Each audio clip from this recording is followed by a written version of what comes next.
My name is Scott Wilkinson. I am a freelance journalist. I have been on many different websites. These days, I'm on a variety, including Projector Reviews, and very happy to be there, contributing to all the great work that we see on that website. And right now, I'm very happy to be participating in the Fall Projection Summit. And this hour, I'm going to be talking with Rodrigo Catalan, who is with Epson.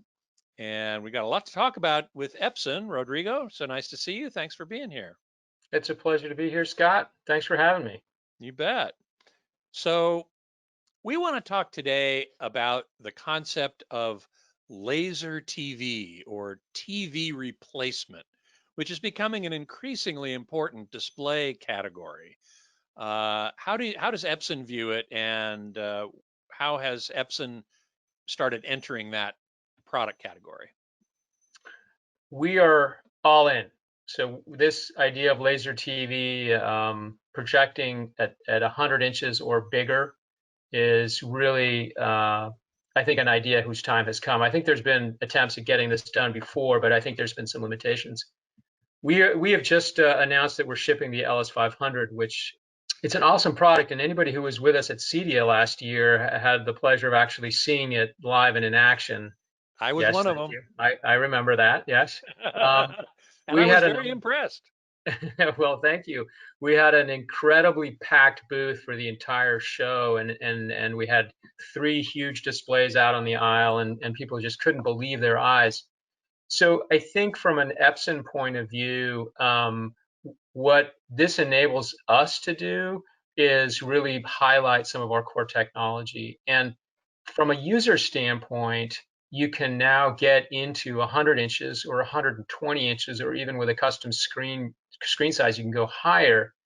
And using our 3 LCD technology, which enables you to have really, really bright output, we're going to hit this screen with 4,000 lumens. Mm. And using the screen that we're actually bundling with this product, which is an ambient light rejection screen, the LS500 gives you a picture that's basically perfect.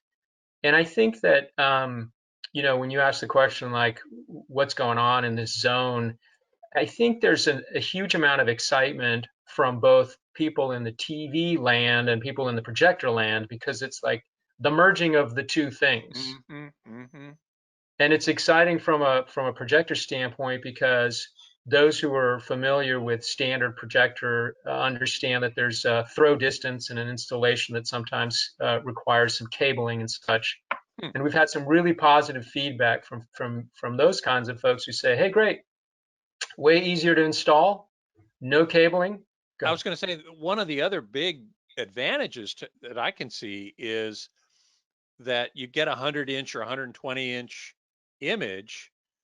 If you tried to pay for a flat panel that big, you'd be spending five figures. A micro LED display that big, you'd be spending six figures. With a ultra short throw projector or TV replacement that we're talking about, you're spending a whole heck of a lot less than that. Yeah. So exactly. And so what we've done is we've said we've made it a very attractive price, not only in a comparison to a flat panel TV, but even within the world of projectors. And we've priced this also with the screen. And I think that's one of the things that is catching a lot of people's attention. Hmm. So you can now buy the projector and the screen that we've paired with it by carefully uh, making sure that it's the right lenticular screen that'll work with our projector. Hmm. And you can get into the 100-inch bundle for $5,000, and you can get into the 120-inch bundle for $6,000. And remember, that's the projector and the screen, and you don't have to go and find a screen or guess at what screen's going to work best. Or we've done all the legwork for you, and Hmm. it's super easy to make that decision. Now, is the projector also available without a screen? Because, say, for example, I already have a screen, or I need a different kind of screen. Yeah, so we work really closely with our dealer channel, and we want to make sure that they've got the flexibility. to pair with larger screens or custom screens or motorized screens, and we don't really want to be in the screen business. We just want to facilitate that. And so from a dealer standpoint, they can buy and sell the projector standalone. We think that most of their installations will be with a screen. It's not something you want to use against a bare wall, because obviously a screen gives you the optimal picture performance that we're looking for. Exactly, especially since the light is coming up at a steep angle from below the screen, and then it needs to be reflected straight back into the viewing area. That requires a bit of sophistication in the screen material itself, and you don't want to just use any old screen, or as you say, a white wall. I mean, I never recommend that. Right, exactly. And I think that's what's great about the folks who are who come from projector land, who are familiar with projectors. I think they will understand that. And then I think people from TV land, one of the great things about the installation with this product is, unlike a flat panel TV, 85 inches or whatever, you can hang that screen and it weighs only a few pounds. It's Mm-hmm. not a giant piece of glass with a bunch of electric components. It requires you to bolt it to the wall and run cabling and wires and all that other stuff. That Right, that right. picture that you see right there, for example, Mm-hmm. is a really good example. That's just the screen. There's no wires, there's no power, there's nothing going into that screen. Mm-hmm. Another big advantage of ultra short throw that I've always cited is you don't need a dark room, for one thing, with an ALR screen, ambient light rejecting screen, and the projector isn't at one end of the room and the screen at the other, and then you have to have it dark. And if somebody walks in the light beam, it's, hey, down in front. you Yeah, know. exactly. It's interesting because we've talked to a lot of dealers and a lot of pros in this zone. At CEDIA, for example, last year we talked to a lot of people who've installed a lot of regular projectors, standard Mm-hmm. projectors, classic projectors, however you want to call Sure, them. sure. And what they've been telling us is that there's a lot of end user customers who are really asking them, hey, you know what? I either don't want or don't have one room that can be a dedicated home theater. I'm Mm-hmm. looking for something that can play in the living room or the great room, or something a little more flexibility. What have you got? Right. And this product nails that question. It's a Mm-hmm. perfect answer. You can have people walking around. There's no down in front. You can leave the lights on. You can have it during the day, and the performance with the screen is absolutely amazing. Mm-hmm. Well, certainly we saw that at CEDIA last year when, you're out on the show floor and there are these Klieg lights overhead. It's much brighter than even any, living room situation, and it still looked great. Yeah, I got to confess, I was a little nervous when we were setting up the show, and we said, we're going to either crash and burn, or this thing's going to be a rocket, and it blew everybody away, including us. It Mm-hmm. held up against the Klieg lights, and from a distance, and the viewing angle, and it was it was exceptional, really Yeah, yeah, outstanding. yeah, yeah, yeah. Now, another thing that I want to make sure we talk about in terms of Epson projectors, this LS500 in particular, that distinguishes it from almost every other ultra short throw projector on the market is that it uses three LCD technology. It has three different imaging panels, one for red, one for green, and one for blue, as opposed to most of the other ones out there, which use one DLP chip, and you have to cycle the colors with a color wheel or even cycling lasers, red, green, and blue laser. But in this case, you don't have to do any of that. You've got three chips, and I'd love for you to talk about that a little bit. Yeah, so that's a great point, Scott. The three chip LCD technology that we've been using for a long time, that we use up and down our product line, we use it exclusively. We actually manufacture all of that piece. In fact, we go so far upstream in terms of sort of vertical integration with that we're into material science. So what kind of silicon? How do we create that? We have some wafer fab plants in Japan that crank those out. Mm-hmm. So we have really mastered that, and it's actually challenging. I mean, I think that is high technology, truly high technology, when you see how those things are put together. And what that means is, because you've got three panels, one's red, one's green, one's blue, the light that's coming out of the projector is all coming out at the same time. And what I Mm-hmm. mean by that is you get the R, G, and B layered together, which is coming out, as opposed to DLP, which uses the wheel. And the wheel, of course, can only give you R or G or B, but not all at the same time, which means that your light output is cut tremendously. And so we're super proud of this technology. It enables us to get unbelievable brightness in both color and in white. And I don't know how much you really paid attention to the whole conversation around standards, but Oh, there's I this have. question Believe me, about, I paid a lot of attention to it. okay, well then I don't need to educate you on the difference between an ANSI lumens specification and then what we call our color brightness specification. And I think a lot of end users end up getting confused because they see an ANSI, what's quoted as an ANSI lumen specification from some of our competitors, and they get it home and it actually doesn't perform at that level. And so we Mm-hmm. we try and deliver what we promise. And so when you see a lumen specification from us, that will be what you will get, not only with just white light coming out, but also when anything with color is coming out as well. Why don't you just, if you can, briefly, I know this is actually a big subject, but just briefly tell us about white brightness versus color brightness. This is a point that Epson makes often, and I think it's an important one. Yeah, so there's the way, generally the way that you measure your lumens is you have a spectrophotometer at the screen, and it's measuring the amount of brightness, the light coming out of the projector. Hmm. Now, if you are 3 LCD like us, it doesn't matter what the content is, it will always give you the same brightness.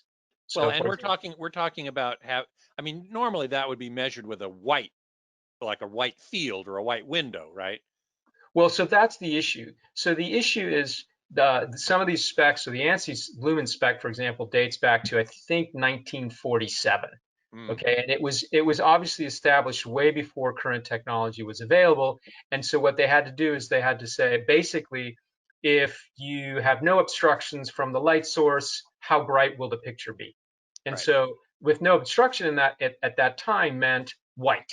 So basically, um, no filters, nothing other than just the brightness of the projector. Okay. Fast forward to 2 years later, most of the technology now is going to be using color, and when we enter the market, you really, um, when you think about it, how much do you see projected that's a white screen? When was the last time you projected a white screen, right? Well, maybe Art of Flight gets close, with all that snow. Right. But generally speaking, you don't, of That's right. course. And so back in the 40s and the 50s, when these things were developed, there was no projected video as in imagery, as in movies. Hmm. The projections were primarily business documents and Right. like the overhead projector, those kinds of things, where you had static images and you needed to have high contrast between your whites and your blacks, your black lettering. So you could But read the text. Yeah. exactly, so you can read the text. So today, we don't think anybody is buying the LS500 to present black text on a white field. I would guess not. I sure hope not. I mean, we have better products for that if they want that. Right. What we're focusing on is moving pictures that you would see with our technology, and therefore the measurement of white is not as important as the measurement of the color. And so, uh, to summarize, correct me if I'm wrong. You know, most projector companies still specify their brightness in terms of ANSI lumens with a white field. But then if you were to, for example, take a single chip DLP projector, put up the brightest blue you can, put up the brightest red you can, put up the brightest green you can, and add those brightnesses together, it wouldn't come to the same value as white, as the value you would get for white. And it should, because white is actually only just red plus green plus blue, right? That's right. Whereas with a 3-chip LCD or any 3-chip projector, you are going to get the same value when you add red, green, and blue together and when you project white. And that's an important thing when watching color video. Yeah, absolutely. And so the way this difference manifests itself, because you and I can talk about sort of the intricacies of the testing and the testing Yeah, we methodology don't and all need to that go there stuff. right now. Yeah. End users don't care. What Right. end users want to know is, okay, so what does that mean to me? And what it means is in the same, all things considered, all things equal, in one viewing environment, the imagery from 3LCD will literally be brighter and the colors will be more accurate, because when you don't have the brightness, your reds start to fade, your yellows start to fade, and you don't get the color and the pop that you expect. And it's super challenging when you get into streaming and when you get into video and movies, because people know, for example, this picture you see here, people know what color yellow the Lakers jersey is, Hmm. right? So if you don't use a 3 LCD projector like ours, you run the risk of seeing that more of like an old banana, okay? A brown, like a A brown. brown, Literally, that's what yeah, happens right. when you see these A colors. faded banana. Exactly. So I think that's really what matters to an end user. Hmm. Um, I think when I don't know if you've got some DLP guys on this panel, but what they'll tell you is they'll say, well, you know what, just pull the shades, turn out the light, and then that will look better. And we say, okay, well, that may be the case, but that's not what we're selling here. What we're selling is something that's going to be able to withstand an open window, the Hmm. lights on. That's what people are looking for. They don't want to be stuck in a dark theater. That is a different market. Those are different customers. Certainly, there are This people who do want to be stuck in a dark theater. For sure, for sure. And there are great products. There are great Epson products for that. This particular product really, I think, breaks open a whole new opportunity for new customers to come into the market and experience the excitement of projectors at 100 inches or 120 inches, which they never thought they could do before, because one, they don't have a dedicated room, and two, they're probably a little worried about the installation. Hmm. Hmm. Not to mention the cost. Yeah. Um, so another technology that I want to make sure we cover is from Epson is called, you guys call it 4K Pro-UHD. Give us a little summary of that, would you? 4K Pro-UHD is our version of 4K. Um, Traditionally, 4K has migrated, 4K, the spec and the description has migrated from the TV world. And it has to do with the number of pixels on a TV panel. And the TV business has done a great job of driving awareness among end users to say you have to have a 4K TV. That drove the upgrade cycle for the industry, which is a great No thing. kidding, because you can't really buy a 1080p TV anymore. That's exactly right. That's exactly right. Now, what's happened is people, both within the projector industry and end users, have said, okay, well, if TVs are 4K, then projectors have to be 4K, right? And Hmm. so we say, kinda, okay. And the main reason is you've got reflective technology and transmissive technology. So the TV emits the light straight into your eye. The Right. projector, as we all know, shoots it against the wall and bounces it back. And so, because we are shooting from a small opening into a wide surface area, we have a very different relationship to our pixels. The TV guys, they have to literally put 3840 by 1920 pixels to make the picture 2160. 2160, right? To make it look correct, right? Otherwise, you get pixelization. So it's good for TVs. For projectors, you don't necessarily need that super fine um, resolution in the 3 LCD panel. And the trade-off, if you do, is you will be cutting your brightness. Okay, Oh, so if you had an LCD panel that was native 4K or 3840 by 2160, it would be less bright. yes, if it's the same, so a native 4K panel in a projector compared to the same size 1080p panel Hmm. will not be as bright, because very simply, you know that it has a tighter grid of pixels and therefore less light is passing through. I Hmm. mean, that's pretty basic to understand.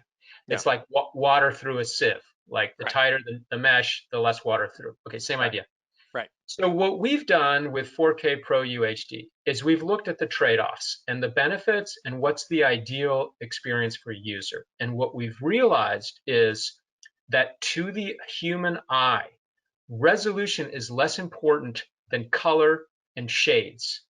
Okay, so Mm-hmm. colors are basically comprised of different shading, and the way the human eye works is that it can perceive color and shades much more accurately than small detailed pixels. Mm-hmm. Okay, and so Mm-hmm. what we said is okay, what we want to do is we want to give you the best picture possible, and we're going to use actually a 1080p panel, and we will shift that to double the pixel output, and we're going to be 2 times brighter than if we had done it with a native panel, with a native 4K panel. Okay. Mm-hmm. Don't you put up 2 million at a time, but I think it's important to note that you shift those pixels back and forth between two different positions quickly. So in effect, you're getting 4 million pixels on the screen because That's each it. of those shifts is independently addressable, right? That's exactly right. Okay. So people sometimes get concerned and they say, well, 1080p, it's just not the same. And we're saying this is not 1080p. This is twice 1080p. Mm-hmm. This is exactly what you just said. It's not 2 million pixels on a screen, it's 4 million pixels on a screen. Which And isn't the that same as 8 million pixels on the screen, but it's more than two. right, but like in all things, there's diminishing returns, Yes. right? So as you go up in pixels, you're trading off brightness. And so we think that 4K Pro UHD with the pixel shifting gets you the optimal balance between resolution and brightness. Mm-hmm. Another important characteristic there is that it allows the projector to accept a 4K signal, of which there are now many. And That's right. if it were a straight 1080p signal, a straight 1080p imager that was putting 1080p on the screen, I guess you could accept a 4K image, but you'd have to downscale it to 1080p. And here you don't have to do as much of that anyway. Yeah, that's right. So one of the great things about the LS500 is the way we handle the incoming signal. So, for example, we have 60 hertz. We can project at 60 frames per second or 60 hertz, and still deliver the HDR at 422, I believe it is. Okay, that's So chroma subsampling for those of you who might not be familiar with that term. And it's basically a way to compress color information. And 422 is certainly better than 420, which is what you get on a Blu-ray or from broadcast TV. that's right. And so what's super interesting, as I think all of these technologies are sort of coming together, is um, we're trying to balance a couple things. Price, right? Because Mm-hmm. we could make $1 million projector that has all the things, but who's going to buy it, right? Right. Um, we're also trying to optimize the performance, so the best performance for the right price. And then third is no, nobody is today, if you're using streaming, which is the majority of what the content is delivered, Mm-hmm. to my knowledge, nobody who is a streaming provider, whether it's Netflix or even the cable companies or the Verizon, the guys who are actually delivering you the signal, are delivering a full 4K 60 hertz 444 Oh signal, yeah. because Oh yeah. it would choke the entire data stream. Right. Exactly So so. so we've optimized around what we think is the sweet spot, which is 422. I think that's still probably more than what you'd need for most streaming, as you're going to get throttled by Verizon. Will probably throttle you depending on the time of day and the content and stuff like Right. that. Right. Right. Right. And yet, when you see the picture, when when we do demos on this product, of course we don't use a streaming source. We'll use a native 4K signal that we can drive like with an NVIDIA Shield or something like that straight into the Mm-hmm. projector. Right. The picture quality is outstanding. It's really, I mean, you saw it. We saw it at Oh CDA. yeah. Oh It's yeah. really incredible. And so I think again, this is where we as a brand believe we bring the best quality at the price than compared to anybody in the market. There are more expensive projectors that you can buy that probably give you a small incremental improvement in picture, and there are certainly much cheaper that give you a completely different picture quality. We're trying to get right to where people live, the right price, the right product, and the best performance. Mm-hmm. Two other quick points I want to make sure we cover at least. You mentioned that the human eye is not as sensitive to raw resolution as it is to gradations in color, and that's certainly true. Another thing I would say the eye is more sensitive to is contrast. And that's the importance of HDR, high dynamic range. And you guys have some pretty advanced HDR processing, don't you? Yeah, so we have some onboard chips that are actually managing the HDR processing. Basically, our approach from an engineering design standpoint is we want to project as much of the incoming signal the way it's being delivered with the minimal how would you say adjustments.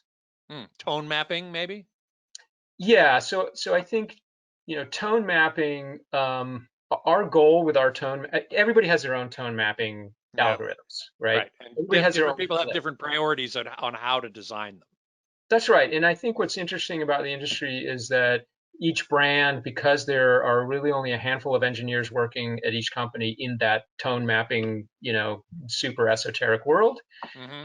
they have their sort of their own. Here's this is my flavor. This Right. is. My philosophy of how to do it. That's right. That's right. So sword makers, every sword maker has his own way to temper the Good steel. point. Yeah, yeah. It's the same way with this. But our philosophy is generally we want to do minimal change to the imagery. And so when we handle the HDR input signal, it is as true to the original signal as we can possibly get it. Mm-hmm. It has Android TV, so it has an onboard Android TV, and basically on the LS500, the implementation with that is via dongle. So when you have Okay. an Android TV dongle that ships with the projector, so when you install it, you install Android TV via the dongle. And that's certainly another aspect of flat panels that I wanted to make sure we touched upon is that they all have smarts, they all have apps, they all have one way or another to stream stuff into them. And here we have a TV replacement that has that as well. So Android TV is shipping on the LS500 now, and the reason we chose Android TV is we thought that when we look at the content that's supported by various other sources, Android TV has a very, very comprehensive suite of apps. Mm-hmm. Hulu, Disney Plus, ESPN, HBO, the list goes on. Right. And so what we wanted to do is we wanted to say, here is a plug and play solution for viewing what most viewers are using today, which is streaming. Okay. Right. Most users don't really know or care whether it's Android TV or Fire TV or Roku, whatever. What they care about is it Game of Thrones? Can I get Game of Thrones? Right. Right. Right. So Android TV, basically with the broad support from all these sources, we think is a great partner to work with. Okay. Mm-hmm.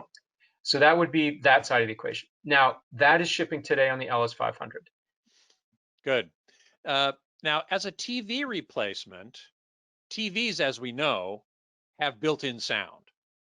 And that built-in sound on TVs is crap. So what have you done with the LS500 in terms of onboard sound? The speakers on the LS500 are still excellent speakers. And part of the reason for that is it's a bigger case. Exactly. I think this is an important point.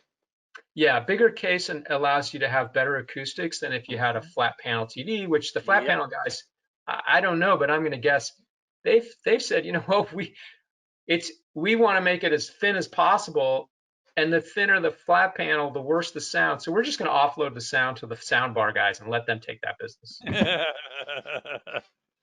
Right. it might be a smart business move for them, but for us, we think it's better to incorporate. And so what you can see in the picture here that's showing is there's a fabric panel Hmm. on the LS500 that faces the viewer, Yep. so the opposite side of the screen.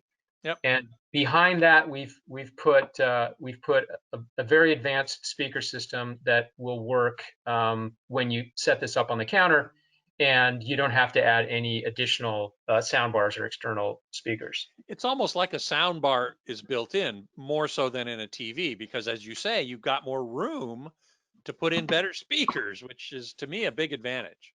That's right. That's right. Um, so now, but we get into this question a lot because some people say, well, you know what, I wanna plug this into my external speakers. Hmm. So do you have an audio return channel? And the answer is yes. Audio So, return channel, or ARC, lets audio come back from the apps in the projector back to your receiver over the HDMI cable that's bringing video to it in the first place. exactly. Couldn't have said it better myself. And I'm and glad you so have it. I'm glad you have that feature. That's good. yeah, and I think again this goes to the story about we want to be really flexible and we want to give users and installers the maximum flexibility. So some people may be happy with the speakers that are on board, Hmm. but a lot of people won't, frankly, because a lot of people want to plug it into their existing speaker system, which obviously we cannot duplicate a high-end speaker system in a case No, this size. no. If that's the case, though, we've got the audio return channel, and you can plug it into your system. Hmm. Hmm. One last point before we see if there are any questions. I know that Phil, when he was looking at some Epson products, he was really impressed with the installation process and how well Epson has documented that to allow users to set things up with very little confusion. So I think we're seeing something here. Yeah, Oh, so and go ahead. this is yeah, so this is a video that's on YouTube. You can find it up there today, and that's my colleague and associate there, Carlos Reganesi, who does the video. He's on our product team, and so what you get in this video is soup to nuts, the whole thing. This video will show you exactly what you get when you buy it, and it will take all of the fear and uncertainty out of the installation because we will Mhm. walk you through what it takes um, to um, to unpack the screen, to carefully handle the screen material. As you know, um, the oil from your fingers can mark the front of the screen. So we've we've included a set of cotton gloves, Oh, no kidding. Wow, that's cool. and not only one set, actually two sets, because it will take two people to put this thing up on the screen on the wall, not because it's heavy, but because it's big. So you want Yeah, somebody at yeah. each end. It's bulky and you need it's I've put up plenty of screens and it really does take two people. That's right. But you don't want to touch the screen surface, so we give you the white gloves. We give you the video, so you know exactly what you're going to get into. We also are including a jig, okay? And so the jig is basically a piece of cardboard that is custom designed to fit and show you exactly what is the distance between the the back facing, if you will, or the screen facing side of the projector Hmm. to the wall, and then from there, how high do you want the screen to go? Mm, Because that ratio, distance to wall and distance from wall to, or distance from table to the bottom of the screen, can right. be challenging. But Yes, absolutely. with this jig, it's basically done for you. Okay. Man, And that's a then beautiful thing. it really is. It takes all of the guesswork out of it. We also Hmm. have a JPEG, so an electronic diagram in a JPEG form that you can shoot from your laptop to the projector. And that diagram will tell you where to drill your holes to mount the brackets that Oh hold the man, system. Okay. That's awesome. So you put your laptop, the output of your laptop into the projector. You put that image up on the wall, and you can see exactly where to drill the holes. Man, that is awesome. Yeah. So we really wanted people to just like be able to get into the product and not be challenged or concerned about the installation. Pros probably may not need that, May but not. other folks, it's a comfort. It just increases their comfort level around their Mhm, ability to do it. mhm, mhm. I will tell you that pros still need it. I um, and hanging because of when you have a projector 14 feet away and you're off by a quarter of an inch here or there, you can get by it. A little bit Yeah. of a little bit of vertical or horizontal lens shift, and I think we mounted the screen about 3 inches too high. Horizontal lens shift, I'm a little good. Mhm. Maybe but when it comes to an ultra short throw, there's a little bit of care that is required to get that guy on the screen, and Mhm. that's what made me so impressed was how thought out the instructions were. Because I've seen a million of these things, and I have installed and played with millions of short throw projectors, a lot of them, since to be the original GTC's one Sony one that costs the same price as a BMW, and no one had as a defined and simple start here, go here, use this template, work through instructions that as what I saw from Carlos when I sat through his thing. So that's something that just shows that you guys make projectors, and that's one of your main focuses. So you think of all the little things that a Mhm. lot of companies that are making these, it may be their first rodeo. They may be TV manufacturers first and projector manufacturers second. You know, so you could tell the guys that have done these for a living for a long For a time. They think of long all the things time. that the amateurs, not the amateurs, but the newer companies have not. Newer So entrance into the exactly, market. Yeah. yeah. Uh, So I thought Bill, that was pretty cool. you mentioned something important there that when you were working with that first Sony that cost as much as a BMW, that's a three chip projector, It was ultra Yeah. short throw projector, but it costs five figures. Yeah, Here we have a three chip projector for under 10 grand. Are there any exactly. others on the market that we know of? I think you guys have a unique selling proposition because every other, pretty much, with the exception of the big Sonys, pretty much everybody else is utilizes DLP. So, and we Single chip and DLP. yeah, exactly, single chip DLP. And Roger already talked about the advantages there. So you Yeah. have two sizes, right? So let's go through and do a recap real quick. The two sizes, price differences between the two sizes. Yeah, Is so that the it's price? it's $5,000 for the 100-inch and 6,000 for the 120. Okay. Okay. And the projector itself can come in white or black. Okay. And they're both shipping in the US right now and Yes. globally. Okay.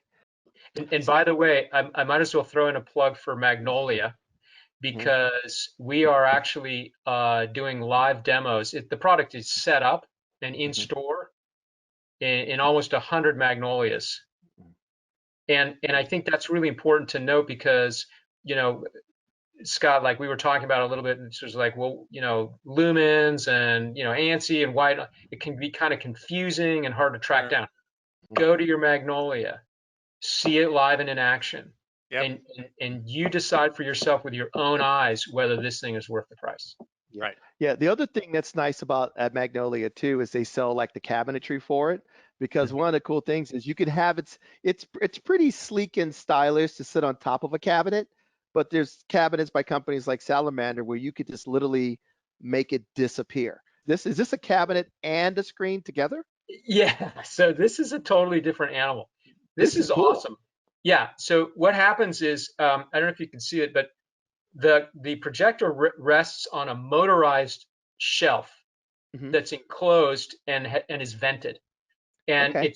then there's a screen that is built into the cabinet. So Right with a here. remote control, yeah, so with a remote control, you are actually going to have your projector will come out to the appropriate distance, and the screen will rise up, and boom, this thing is ready to go in your living room.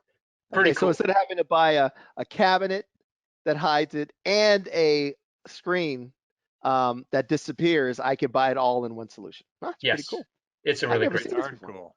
Shipping. Let's talk a little bit about the box that it comes in. It ships in one big box, but in that one big box is two little boxes or two smaller boxes. They're not little, but they're manageable because one of the things like Scott talked about is having a 100-inch screen is cool or an 85-inch screen is cool until you live in a third-story New York walk-up apartment, and then it's Good point. not so cool, you know. So Another advantage of UST or a laser TV exactly. replacement. Yeah, so we're breaking some new ground here because screen guys ship screens, projector guys ship projectors. Who ships both together in one box? Okay, well we raised our hand and we said we'll take that challenge.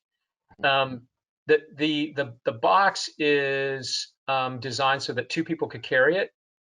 It does become rather large, but it's not that heavy because the only thing that's in it is the screen and the projector. But because you have to make a rectangular box, there's a lot of dead air in there. Okay. The reason we did that was some of our customers wanted a single unit. They didn't want separate parts floating around in their warehouses. Yeah. When you get this box and you live in a New York walk-up apartment, what you'll do is you'll just open the box and you'll take out the screen, which is still rolled up, and you'll Carry it walk it upstairs. upstairs or stick it in the elevator. No big deal. It's small enough, can do it. And then the projector box is just a regular size projector. So Exactly. so the box itself is really not for the end user. It's for like the retailers.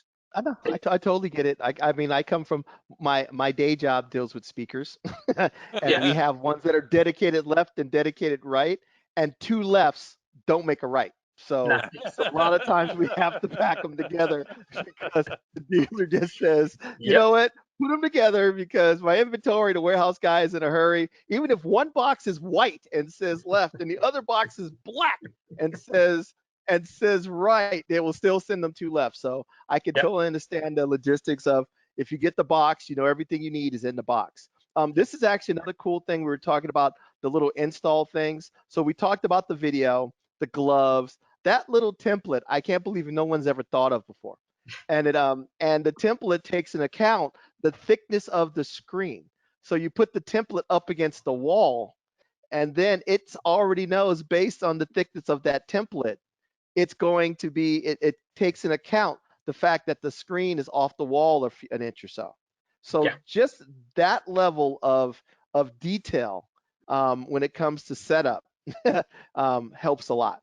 Now, so I thought that was kind of cool. Yeah. Okay, so I think we're getting towards the end of our session. Boy, that just went by in a hustle and a hurry, didn't it? Don't they fly? They You know, fly by. I know. So we'd like to thank you very, very much for coming and participating in our session. That it has been I've learned a lot.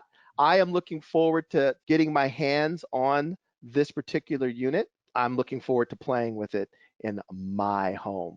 I'd like to thank Scott for doing all the talking. I'm Yes. happy to do it Yes. anytime. It's one of my favorite things to do. Yes. And Rodrigo, we'd like to thank you and everyone for attending today. Take care. Bye.